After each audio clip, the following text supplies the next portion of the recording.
Everyone, it's Danielle. Welcome back to Rosetta Vera. Today I'll be swatching these metallic pens that I picked up during Amazon Prime Day. We're going to take a stab at how to pronounce the brand name Dyvicl.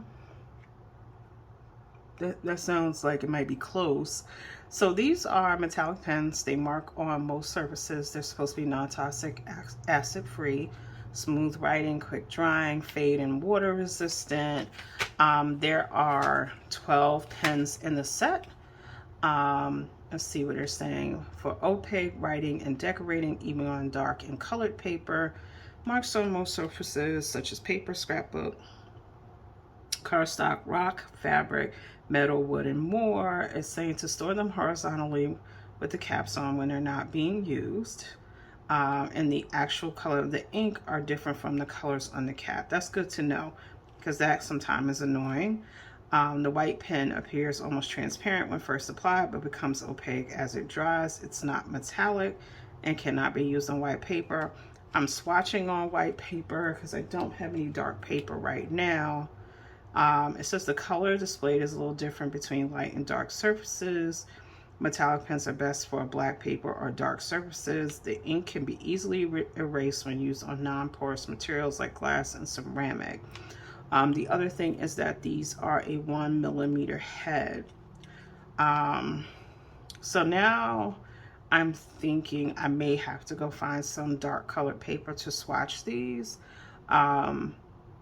Since they're saying they apply better on dark paper. So give me a second. Let me see if I can find some cardstock around. I don't keep a lot of dark cardstock, but I may have some black or at least some brown.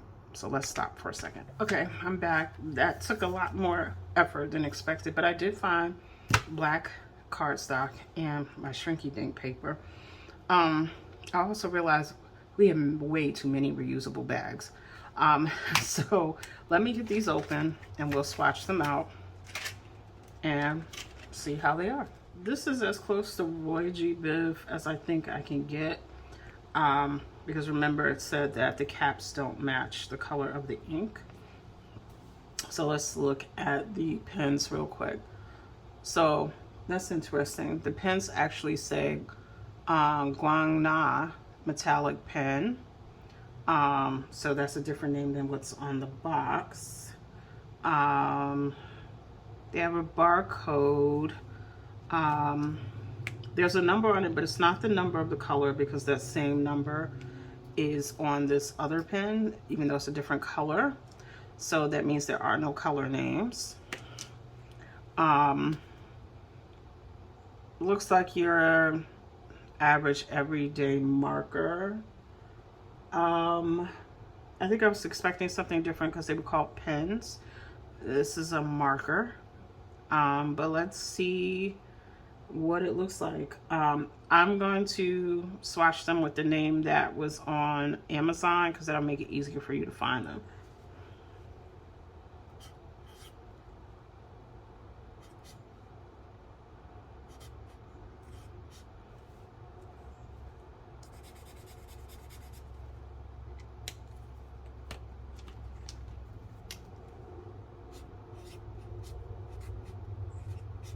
So far so good. These are definitely markers, not ink pens. You're definitely seeing some metallic here. And I'm glad I got out the black cardstock so you can really see these.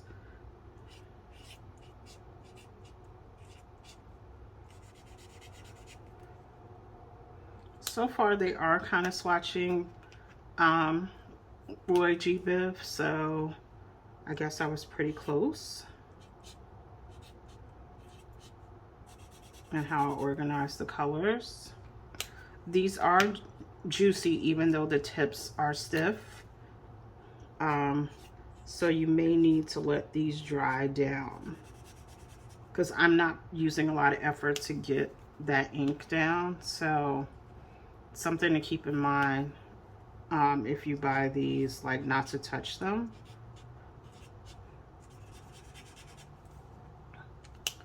Now, because I'm using cardstock, this paper is,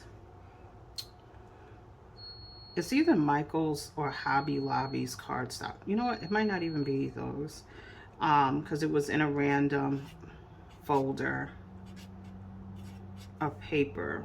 So I'm not really sure whose cardstock this is. So forget I said Michael's or Hobby Lobby. I don't remember. But the cardstock is kind of soaking up the ink. It's not sitting, the ink isn't sitting on top of the cardstock.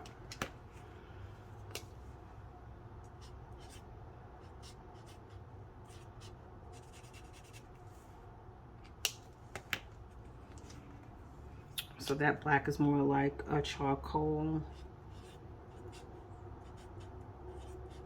or like pewter.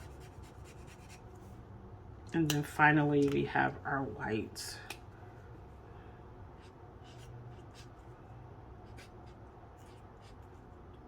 Which is supposed to dry down a little differently, but not be metallic.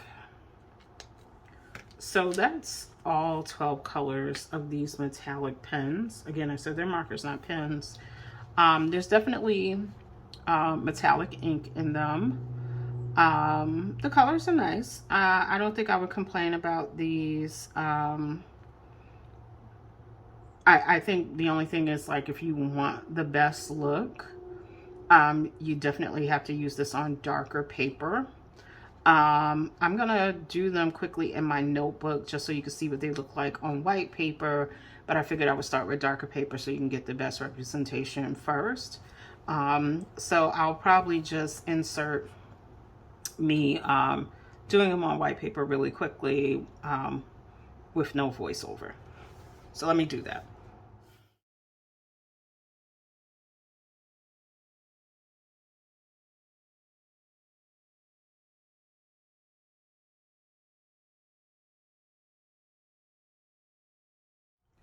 Okay, so that's all 12 colors on white paper.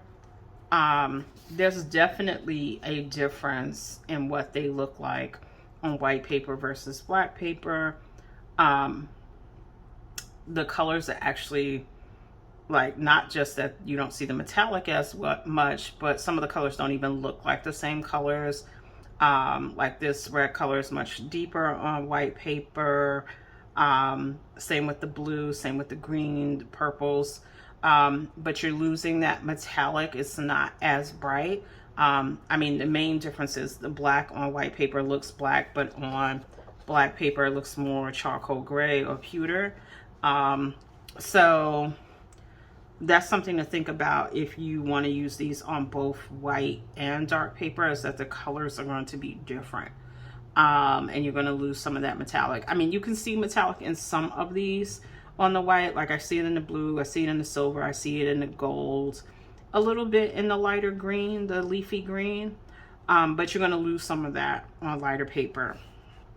So I think these are more suited to darker backgrounds. That's really where they're going to shine. Again, I picked this up during Amazon Prime Day. So I'll put the price that I paid during that. They're a little bit more. I don't think they were significantly more. I don't think they're significantly more now. You know, if you're interested in these, the link will be below for Amazon for you to pick them up. All in all, oh, I wanted to mention one other thing about the ink. When I was writing on the black cardstock, they felt very juicy, but on the white paper, which is a lot thinner, they didn't feel that juicy. In fact, they felt like they were going to run out of ink really quickly. There is a little bit of ghosting, but there's no bleed through. I don't know, they just felt very different on this thinner paper than they did on the cardstock. I will probably only use them on dark paper, and most of the time when I use dark paper, it's going to be cardstock. It's not going to be like regular copy paper feel. It's not going to, you know, thickness. There's going to be a thicker weight of paper that I'm going to use them on, so I think they should be fine. All in all, I like them. surprisingly, I didn't know what to expect because I didn't know the brand name, but I do like them. I think they perform really well on the cardstock, and I'll definitely be using these in the future. But that's it for this video. As always, thank you for spending time with me. Please like, comment, and subscribe, and I'll see you in the next video.